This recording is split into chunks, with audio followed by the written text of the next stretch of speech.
চার জেলায় আলাদা ঘটনায় ৫ জন খুন হয়েছে। বগুড়ায় বন্ধুর ছুরিকাঘাতে এক কিশোর নিহত হয়েছে বলে অভিযোগ উঠেছে। অন্যদিকে নারায়ণগঞ্জের সোনারগাঁ এবং নরসিংদীর শিবপুরে পূর্বশত্রুতার জেরে ২ জন খুন হয়েছেন। এছাড়া কক্সবাজারেও ২টি হত্যাকাণ্ডের ঘটনা ঘটেছে। বগুড়ার সারিয়াকান্দিতে বন্ধুর হাতে এক কিশোর খুন হওয়ার অভিযোগ উঠেছে। রাতে মহিষাগাড়ি বিলের ধারে আড্ডা দেওয়ার সময় এক বন্ধুর প্রেমিকাকে নিয়ে নেতিবাচক মন্তব্য করায় ছুরিকাঘাতে নিহত হয় সিজান বাবু। এই ঘটনায় একজনকে আটক করা হলেও অভিযুক্ত তরুণ পলাতক। আমার কাছে ফোন আসছে যে কি ওই সিজান বাবু নাকি জব করছে,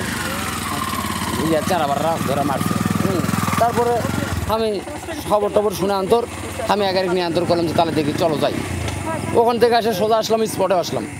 স্পটে আসে আন্তর দেখলাম যে সে মারা। লাশের প্রাথমিকভাবে গলার পাশে কিছু আঘাতের চিহ্ন পাওয়া গেছে আর কি। ধারণা করা হচ্ছে হয়তো বা কোনো ধারালো অস্ত্র দিয়ে তাকে করা হয়েছে আর কি।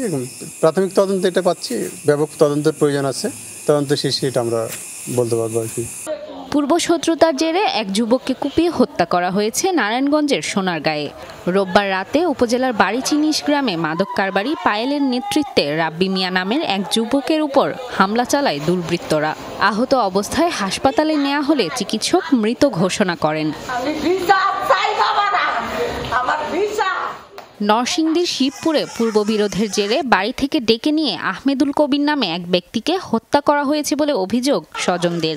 ঘটনা তদন্তে কাজ করছে পুলিশ। এদিকে কক্সবাজারে আলাদা 2টি হত্যাকাণ্ড হয়েছে।